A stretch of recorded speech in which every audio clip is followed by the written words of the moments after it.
because I built a vision of that in my mind and I focused on that, even though I didn't know how to do any of those things, eventually I had them all.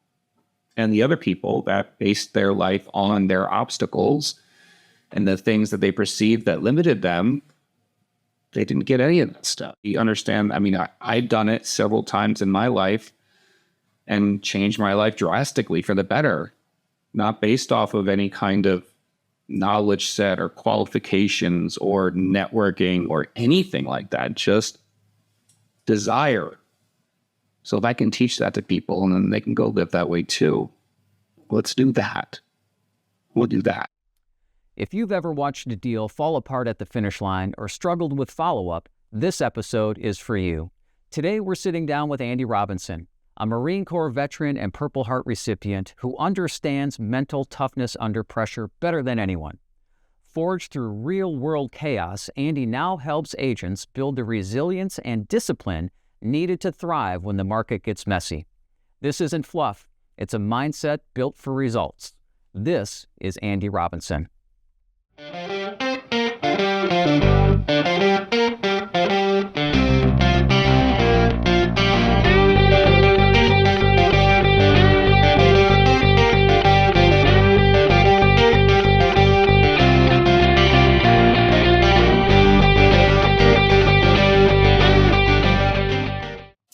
Hello and welcome to AC Pro Talk Podcast, episode number 2. My name is Tony Stevens, Chief Operating Officer at Atlantic Communities, and I have my co-host with me today, Mr. Mark Hall, our company president. Good morning. And Ms. Natasha Bruce-Krantz, our Chief Business Development Officer. And our special guest today is Mr. Andy Robinson, founder of LFG Mindset Consulting Group. Good morning, everybody. Welcome. Thanks, everybody, for being here. Good morning. So Andy is here to talk to us about his coaching mindset. Andy has been through a lot that he's going to share with us here today. And before I turn the floor over to him and we get to some of our questions, I do want to say to both of our Marines today, thank you both very much for your service. We appreciate it very much. And again, welcome. So Andy, please let us know a little bit about you and LFG Mindset Consulting and get into your story. Yeah, absolutely. So thank you so much for having me. As you mentioned, I served in the Marine Corps, right? So for about 2 years now, I've had LFG Mindset Consulting. And when people ask me, well, how did you get into that mindset coaching? What is that about? And I really take it back to my time in the Marine Corps. You see, I was 23 years old in 2006, where I was a Marine. And everything about me was that. If you can imagine a 23-year-old young man, that's your whole identity. And I was on my second deployment to Iraq. And I almost finished that deployment, and I was on a vehicle patrol, and my truck got blown up, and I broke my neck and my ribs and my legs and a whole bunch of stuff. And suddenly everything I believed about who I was and who I was going to be and the experience that I was going to have and the work that I was going to do, it is just who I was as a person. Like, it didn't apply anymore. And I spent a lot of time in the hospital, and I saw so many other service members that were going through similar experience of having a physical disability, not really be able to create a future in their mind of what they wanted. They based what they thought their future could be on their limitations and obstacles. Mm. And when you do that, your options get very limited and your life gets really small. But instead, I built a vision for my life of what I wanted in my independence, what I wanted in my professional impact in life, what I wanted in my relationship with my wife, what I wanted in my relationship with the fact that I wanted kids. And because I built a vision of that in my mind and I focused on that, even though I didn't know how to do any of those things, eventually I had them all. And the other people that based their life on their obstacles and the things that they perceived that limited them, they didn't get any of that stuff. So that was like my first real kind of masterclass in mindset. That's how I got started, I guess, hopefully. And yes, it did. And if you don't mind, I'm going to go off script for just a moment. I can't imagine that you had that thought right away No. Like when you were recovering, what kind of time frame was that for you, Andy? As far as where you were recovering, and you said, "Okay, this is how I'm going to attack this now," rather than going the other route. Well, I think for me, at first, like my first kind of evolution after my injury was just learning how to breathe again and learning how to survive. So I wasn't really all that worried about my physical limitations at first. Sure. I don't have like an aha moment when the doctors told me, "Hey, you're not going to walk again." Okay. I don't hang that. Like, at first it was just trying to breathe and, kind of recover. But at some point, as I started my rehabilitation, I saw some other veterans that had chosen a life that they wanted and had overcome the obstacles and the limitations. And it was actually a Marine veteran that came into my hospital room, and he did some things with a veteran service organization called Paralyzed Veterans of America. So he had come to my hospital room to ask me some questions and get to know me, because he was going to be helping me through the process of, everything that comes with what I was going through. And I can't move my fingers like independently. And I knew that at the time. And I saw his hands, and it seemed like his hands were a lot like my hands. And all of a sudden he grabbed a pen and he like worked it in his fingers, and he started writing down the answers to the questions he was asking me. And I said, "Wait a minute, you can write?" And Marine, he's like, "Yeah, jackass." Right? And it was just this moment when I realized, like, oh, like, screw the ideas of what you can't be, can't have, can't do. Like, it doesn't apply. Sure. It's not, those aren't rules. They're just ideas. So that was like the moment when kind of started to. Okay. It was very rudimentary then. It was just, I was grateful for the faculties that I still had. And I just believed that there would be opportunities for me. So that's what I saw. Okay. Excellent. Yeah, that's a big deal. There's another local Marine who was from Atlanta, Corporal Love, and he stepped on an IED and became it has not a paraplegic, quadriplegic, I guess. He had one arm left, and he was at Walter Reed, and they said, he asked about playing the piano, and then he said no. I said, "Yeah, you can learn to play the piano or whatever." And he said, "Well, good, because I couldn't before." Yeah. So, I mean, and he did all kinds of things like skateboarding. Yeah. He would put out these videos and jump out of airplanes and all these other things. Because again, like yourself, he realized that any limitations were placed on him, and he said, They're just beliefs. Yeah. That's all. Yeah. It's not so much the hows, and I think people get lost in the hows. How do I achieve it? How do I get there? How do I produce something? It's about the desire, about the mindset. Okay. You said something. We had a wonderful opportunity to have him in our AC Advantage class, and you were on our mindset day, and he got to close out the session. It was incredible, your story, because I remember you talking about the ability to lift your arms and what your mindset was behind it. Right. And do you remember this? And share that with us. Yeah. Because it was such a different mindset than what I think most people would have thought. And it just, the whole room, you just heard them go, wow. Right. Yeah. I was talking about how it's so important, and where people really get stuck is they're not emotionally tied to their goals. They just pick a goal because it makes sense, right? So it's a revenue goal, or it's a number of transactions, or it's a health-related goal. It's, I want to lose this many pounds, or I want to weigh this. And it's not tied to any emotional response. Like, we are emotional beings. And at the end of the day, our mind and our body is going to do the things that get us the emotional payback. It's just how we are. When I first started rehabbing, I had been laying in bed for probably a month, maybe a month and a half. And when you don't move joints for that long, tissue develops and you lose range of motion. And I literally couldn't move my shoulders, not because my muscles didn't work or my nerves didn't work, just because I hadn't moved in that long. And I remember my physical therapist explaining that we would have to really start ranging and even using like ultrasound and other modalities to help break that up. It was going to be really painful. But my goal wasn't to achieve 90% range of motion. My goal was to hug my wife. And because when your goal is tied to something emotional, that's why it's going to get you to go through the stuff that's maybe not so much fun or the challenging part. So you have to tie your goal to an emotional result.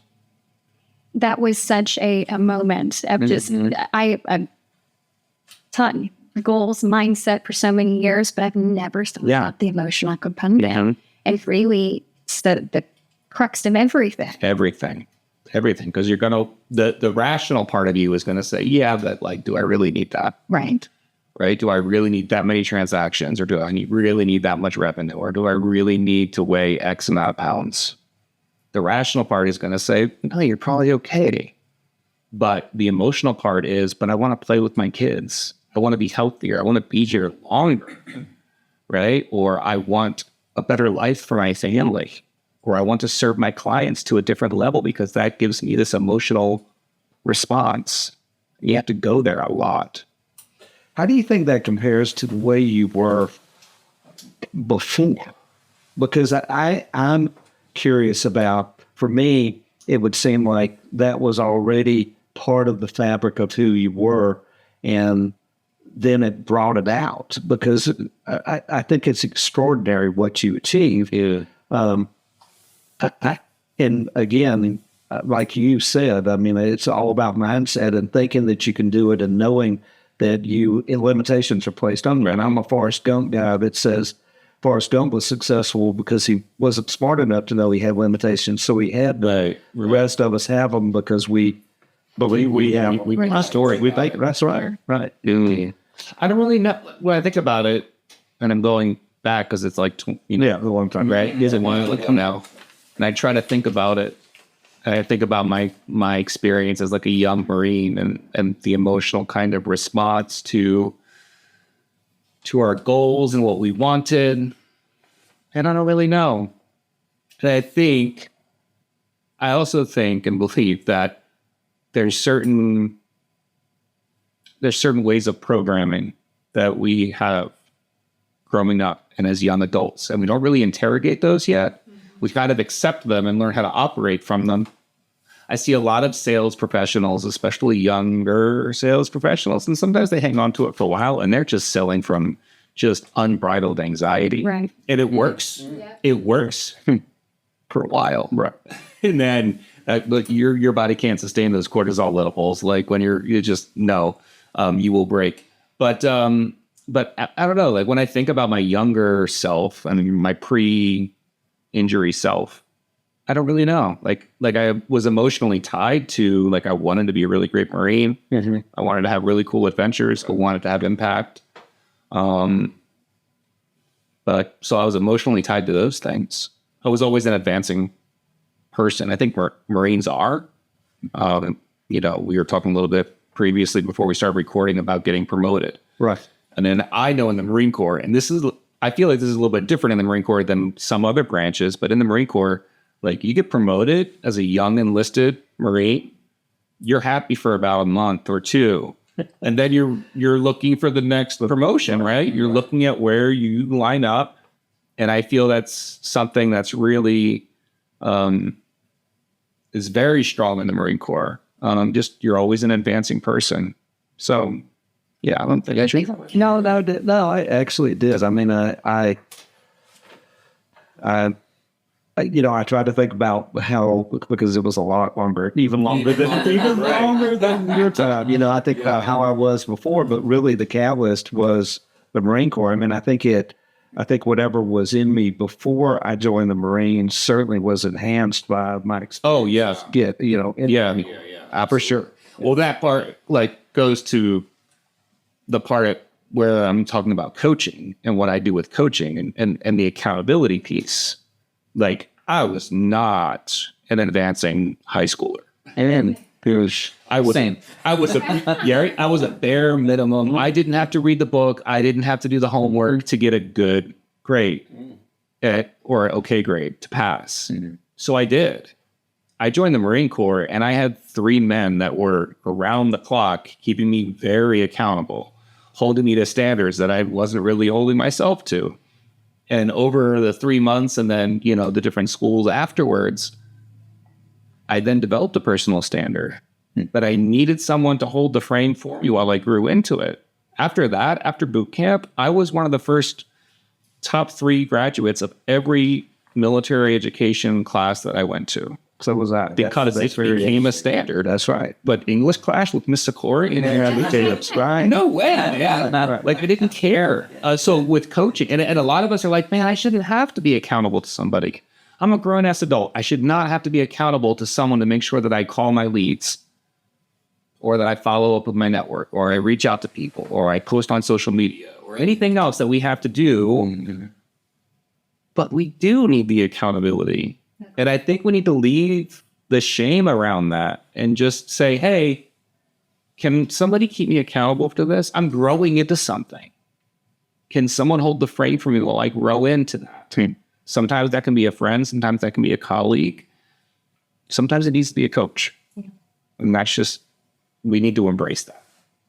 When you're working with a new agent, new to the business, versus a seasoned agent, which one do you think is easier to groom? Yeah, that's interesting. I have my opinions, but I'm curious what your opinions are. Because I've worked with both.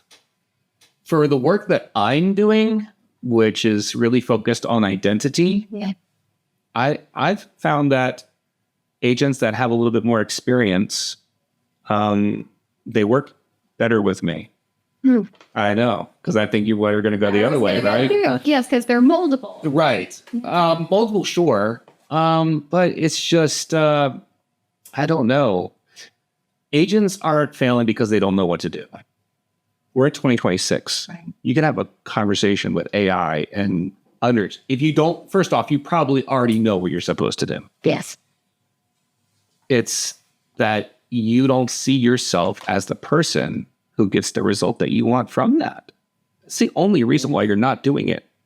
If I told you that if you called 5 people today, one of them was going to list a house with you, you'd call 5 people. In fact, even if I told you that if you called 30 people, the first 29 were going to say no, and the 30th was going to say yes, absolutely, I want to list my $1.2 million house with you.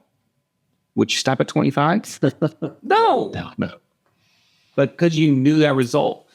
But if you develop the self-image of you, then that you sell 4 homes a month, you just do. And you start to develop that self-image. So for me, it's worked out that it's been the seasoned agents that are just like, you know what, I'm done playing small. I'm done with it. Or they've had changes in their life. Maybe their kids, maybe real estate is an interesting career field. 65% of real estate agents are women. A lot of them are, I don't want to say all, but a lot of them kind of, it's like this is a supplemental thing, right? To help our family. Sometimes it can be viewed as like a side hustle. Right? You're like a stay-at-home mom or a stay-at-home parent, and you do this as well. And then those kids grow up and maybe they need less hands-on experience, or maybe there's changes in your family situation and now this needs to be a full-time thing. Well, or you're just ready. You're just done with it being a side thing. It's like, well, let's do that. Like that's time to take it to the next level. Yeah. And oh my gosh, it's so exciting. It's so much fun. I can see that. And again, so much of it is, like you said, they have the skill set and they know what to do. It's just getting them to do. But to your point, and I think, well, share what you think. I've thoughts that molding a new agent who doesn't have bad habits, who doesn't understand that 30th call could be the win. I would think that they're the ones that are thinking of the bad habits. Right. But the seasoned ones But have talked themselves out. But I don't know the why. It's just true. but yeah, here's the thing is we're always manifesting all the time. Everything in your life right now is in your life because of the self-image that you held of yourself, how you viewed yourself and how you believe others viewed you. And it's all like habits. So if you have 15 or 20 years or 10 years or 3 years or 5 years, whatever, if you have multiple years of real estate experience, well, then I can point and say, we can look back and we can see your operating system. If we get out of it for a moment, we can see how you've been messing yourself up and how you haven't shown up and how you've allowed some of those stories, some of those beliefs stop you. So I think that's why, for me, I've seen that I have a way of communicating and taking experienced realtors on a journey through their present, through their desired future, and also viewing a bit of their past. I'm not a therapist, so we don't live a lot. You don't live there a lot. But if we can see, like, oh, this is where I've gotten in my way, then we can change that. As soon as you can see the operating system, you're no longer a slave to it. You can write it now. Like you can rewrite it. Well, I noticed a video on your website, your 3-minute video I watched that a few times. And like you say, you hold people accountable and you're not afraid to call them out on their BS. No. And that's why people hire me, because they want me to. Mm-hmm. Like they want me to. Be very like, so did you do the thing? Right. Yeah. It's pretty direct. Yeah. How did that go? What got in your way? Why didn't you? Mm-hmm. I still don't see myself as someone who does it. Okay. Like, and a lot of times we feel like, oh, well, I don't want to post that much on social. I don't want to seem cringy.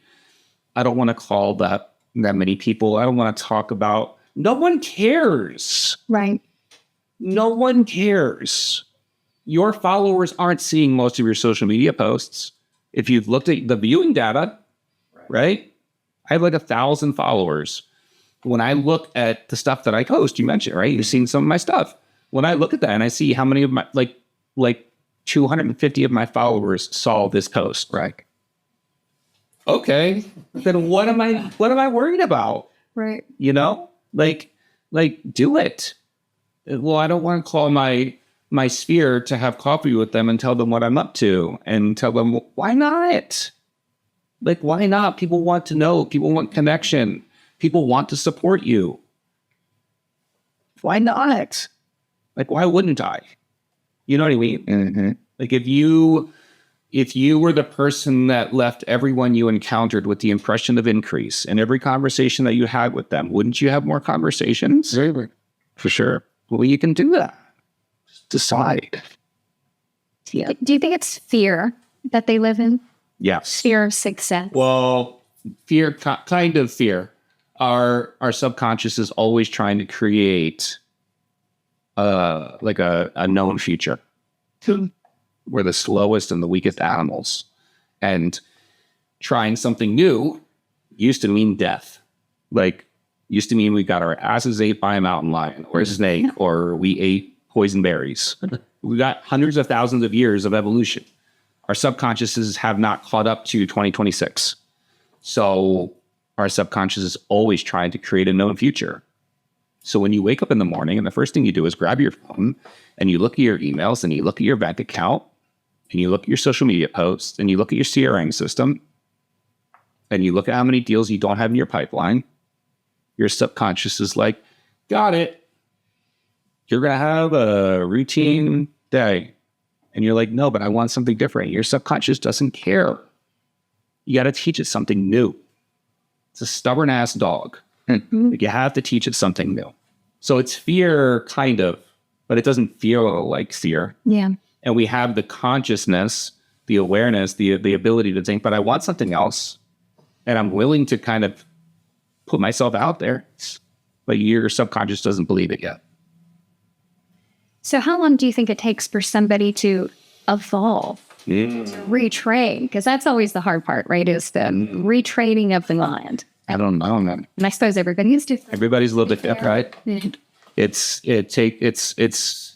until that feeling is your dominant emotion. Like the feeling of your end result is your dominant emotion in your mind before the results show up. And it's so weird. Like we think we have to do the thing to get the result. Well, we don't. We just need to become it in our mind. And I know it sounds woo-woo, but I love it. It's my language. yeah. I'm all about Crazy, man. Like my clients, it's so much fun. And it's also fun because I'm not a realtor. So it's like, how do you, it's so cool. Like I was working with one of my clients and I was just like, you're just the kind of person that just gets leads all the time from everywhere. She's at Home Depot in the parking lot. Started to talk to somebody. All of a sudden, that 2-minute parking lot conversation turns into a coffee next week. It's like, yeah, it's when you can take yourself there emotionally. So meditation, visualization, like affirmations are so powerful. Like go do that. You could never do it enough. Like you could never, ever do it enough. You could never do it too much. Like if you really want to produce things, sit in a quiet place and just meditate on what it would feel like to have your end result, what it would mean. Like put yourself in that. You just show up different. You're willing to make the calls, and the voice that comes out of your mouth when you then have that call is just different. It's aligned with success. Yeah. That's very powerful because in my role, and I know in your role, we don't always have, or we don't make the time to do that. I mean, I think about what I went through this morning from the first time the minute I walked in the building. I didn't. It's a tornado. A little bit, and that's sometimes how my days operate, but that's really powerful message to me to be able to take, whether it's 5 minutes, 10 minutes, 15 minutes at the start of each day, to do something like that, I think would have a big impact on me and anybody that also chooses to follow that mindset. When COVID happened, I was working in finance and, the world shut down in a way. Mm-hmm. They found that especially like C-suite executives were getting so much more done. Yes.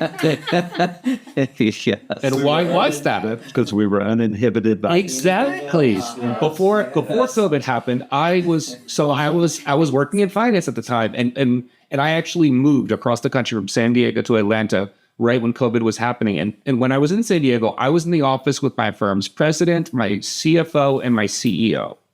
And there was nothing stopping me from having an idea and rolling my happy ass into Tony's office, our CFO, and just saying, hey, man, I got this idea. And we would talk about it for 20 minutes.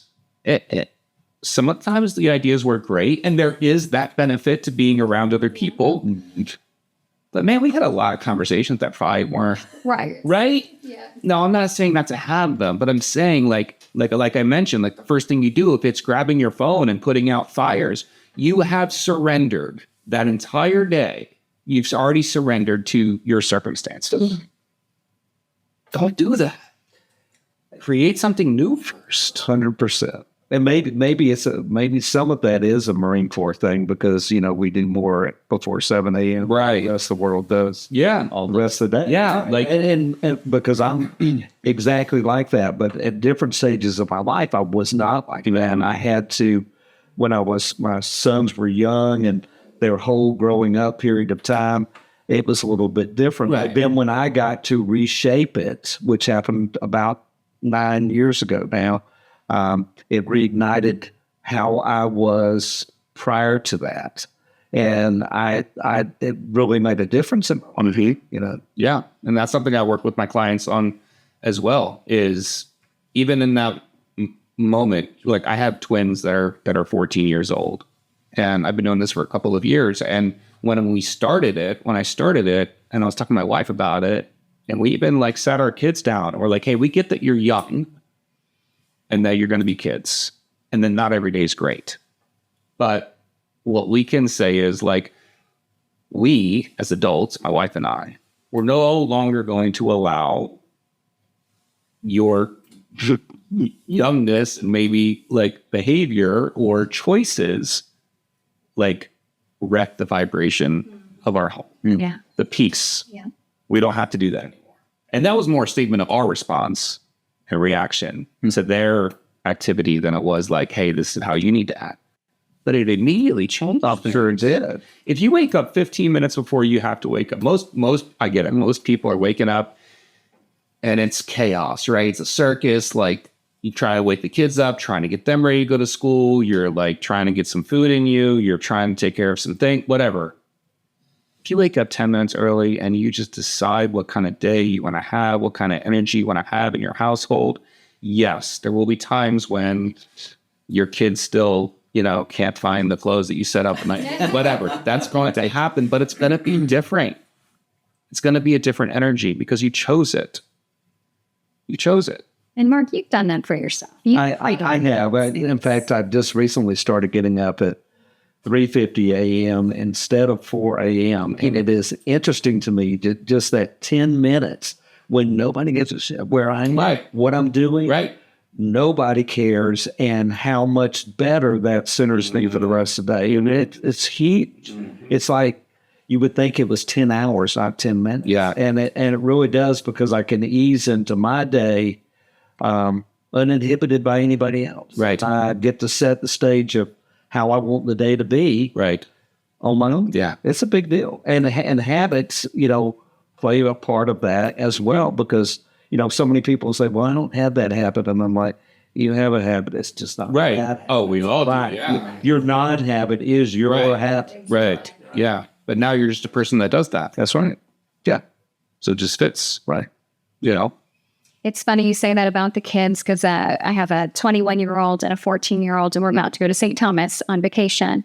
And I just had the conversation with them on Mother's Day. I said, you guys are in charge of your emotion.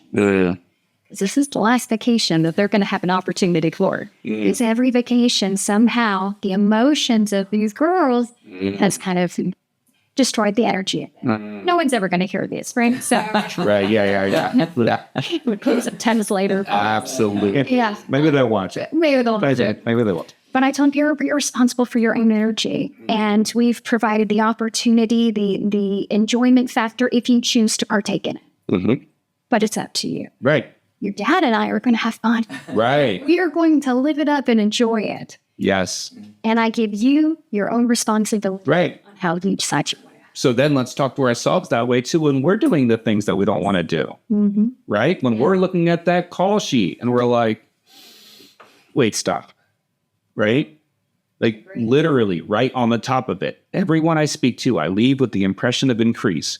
Everyone I'm going to speak to on this call, during this call session is going to be thankful and take something from my conversation with It's a whole different mindset. Yeah. Yes. Like, it really decide how you're going to show up, just like you're telling your kids how they're going to show up to St. Thomas. Like, decide how you're going to show up for your life, and that's different. And that's just different. Yeah. It's different. Well, and prior to making that conscious decision, Proclamation. right? I should let them, their energy roll our energy. Yeah. And I'm like, this is going to be the best vacation. Mark my words. Right. I don't know about that. Right. They're responsible for things that. Exactly. But that is all mindset. Yeah. It's all about choosing. And that was a first for us. So, that shouldn't have done me. Go listen, Tasha. I have a question that just popped in my mind through our discussion here, and that is, how do you, Andy, keep yourself motivated with your mindset? You're trying to coach people to bring the best out of themselves. How do you keep yourself going on a daily basis? I have a coach. I've also created a community of other people that I can talk to, right, and be real with, and then also snap back to where we're going, like where we want to go. Mm-hmm. It's like, yeah, I can totally text or call my friend Nick and vent to him, or my friend Graham, but in a little bit they're gonna be like, okay, like You need to get it off your chest. All right, now go to the thing. Go to the person that you want to be. And also going back to that visualization. So I've developed what I call the daily method of operations for your mindset. And you said you get up at 4. I don't require my clients to get up at 4. I know we live in like this Instagram kind of entrepreneurial world where it's like, oh, you got a cold plunge. Yeah, you got a cold. You got a cold plunge, and then you got a hot red light sauna, and then you gotta go drink glacier water or something. Bossy, but I also have teenagers, and I understand that like maybe that's not the formula required, but my daily method of operations for your mindset is just touch points to go throughout your day. There's things that I do throughout my day to constantly keep me oriented to my goal achieved. So to remind me who the frick I'm becoming, like who I'm becoming. How would he handle that? How would he handle this? What would he say? What would he do? How would he respond? So just, it's a constant calibration.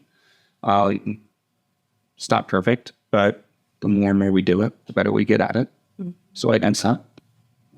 And giving yourself permission to make course corrections as you're moving through the course. I mean, there's a lot of that too, because people get in that mindset where they just won't let themselves do it. Right. You have to recalibrate as you go through it to make sure that you're when you realize not straying. When you realize that all of your behavior is based off of habits and programming and wiring, and it's not super complex to change, but it is hard. Yeah, it is difficult. As word.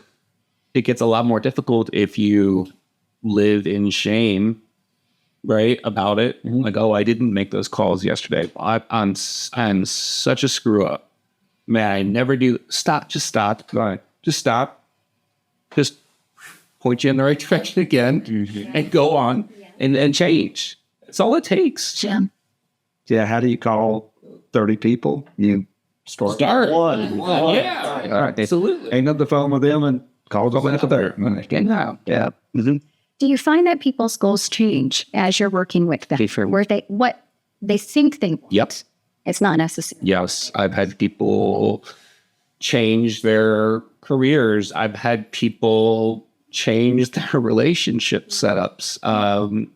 I've had people just shift like a little bit about what they wanted to be doing and the goal. They thought they wanted one goal because that's what we think we're supposed to want. Well, maybe that's not really what you want. But the truth is, like, we're here for what? 80, 90 years until they like whatever, right? Yeah. Yep. That's it. Yeah. You're creating your universe in your mind. And then you're choosing how to interact with it. Like, wouldn't it be sad to be chasing someone else's idea or your idea of what someone else or what an industry wants of you? Or, my gosh, that would be so sad. And so great to spend decades of that and then just be like, yeah, I didn't even want that. That's where your coaching is different. It's because you're diving into the roots, right? What it is they want, yes, versus what they think they need, right? Because of their societal norms, their experiences. But you get super clear on that, and it's not because like, oh, we don't want to make money. Like, my clients make money. Money is great. It's great. It's wonderful. It's just an idea. Yeah, like it is just an idea. They're gonna make more of it. They made more of it in 2020. Like we saw that right? Like it's just an idea. Yeah. Might melt the world down, but whatever. Yeah,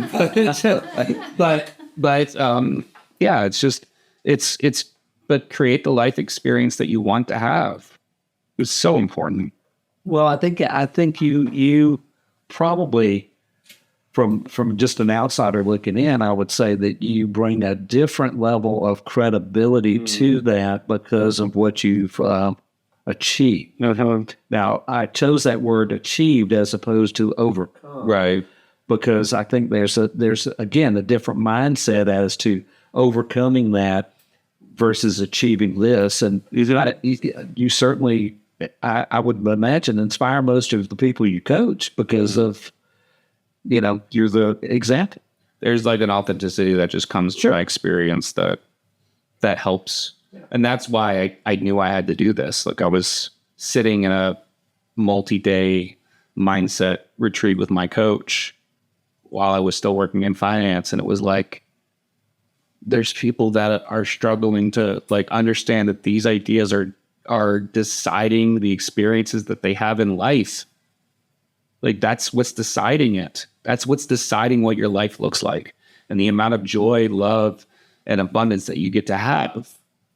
I have a story that helps people understand how that works. And then maybe I can help them understand that more. And if they understand, I mean, I've done it several times in my life and changed my life drastically for the better, not based off of any kind of knowledge set or qualifications or networking or anything like that, just desire. So if I can teach that to people and then they can go live that way too, let's do that. We'll do that. I think it works. Yeah. It's incredible. It is. Yeah. It's. Where are we at, Natasha? You are our official keeper of the time. Yes, ma'am. We've gone way over and around. Okay.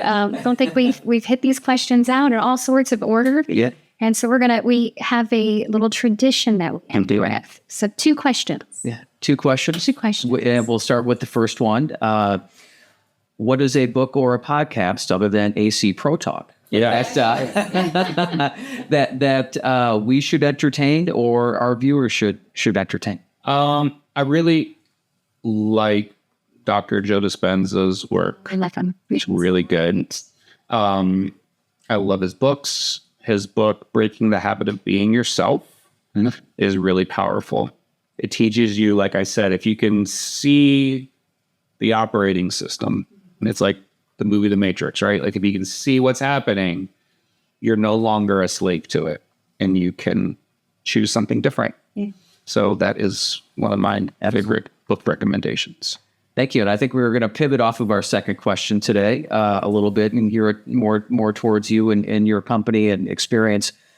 For an agent starting out today, and they are getting into the real estate industry, or maybe they're making a career change, what is a piece of advice that you would give somebody if they were looking to continue or further their career in addition to coaching? What does that look like, and what advice would you give somebody? Before you allow your imagination to give you all the reasons why you can't. Can I curse on this or not? Yes, all right. So We're all grown adults. Before you allow your imagination to give you all the reasons why you can't do a thing or be a thing, tell your self-limiting belief to shut the fuck up. You don't have to argue with it. It's not a debate. Like, it's not like a political debate where like someone's going to be right and someone's going to be wrong. Well, Windows always do. But anyway, but it's not a legal like debate. Oh, you can't be successful, or oh, that much money is too much money, or oh, like you don't know how to do. Like that's a self-limiting belief. And what if it's wrong? Yeah. I have helped people change their lives, and there has been times in my journey before coaching those people that I've had that feeling. When I've seen others, and I've seen other coaches, and I've said, oh, well, like, can I really help them? What if I listened to that? What if I listened to that belief? I wouldn't have been able to help them. That's crazy, because that self-limiting belief was totally wrong. Mm-hmm. So before you allow your imagination to give you the reasons why you can't have a thing, just tell it to stop. Okay. Tell it to stop. And tell yourself that you can. There's a version of you that can. There's a version of you that does way more than that. There's a version of you that looks at that, and it's funny because, oh my gosh, like I remember, being super young and in the Marine Corps and like getting paid like nothing, right? And sometimes getting like a re-enlistment bonus or we look at these different times in our professional lives. Maybe it was money, maybe it was home ownership, maybe it was, and Or vacations. You said St. Thomas. Like, there's certain ways in which, like, maybe we took vacations as kids with our families, and it was cool then. Probably wouldn't be cool now, right? Wouldn't really match that. And so before you allow your self-limiting beliefs tell you what you can't be, just screw that. I like it. Choose something better. Excellent. Well, before we wrap up, how can our viewers get in touch with you? Yeah. Andy. The best way to get in touch with me is follow me on Instagram. Okay. At LFGmind is my Instagram handle. Okay. And shoot me a DM, catch some of my content, see what I'm about. Excellent. And if you're interested in what more you can have, let's just have a conversation. So, well, that sounds great. Thank you so much, Andy. Thank you so very much for being here today and having a conversation with us here today. Really appreciate it. And what a great story. I feel motivated already, here today. So, Natasha, Mark, thank you so much. And to our viewers, we will see you next time. The views and opinions expressed on this podcast are those of the hosts and guests and do not necessarily reflect the official policy or position of Atlanta Communities Real Estate Brokerage. Content shared is for informational and educational purposes only and should not be considered legal, financial, tax, or real estate advice. Listeners should consult with their own licensed professionals before making business or real estate decisions. Atlanta Communities Real Estate Brokerage is an equal opportunity employer and supports the Fair Housing Act.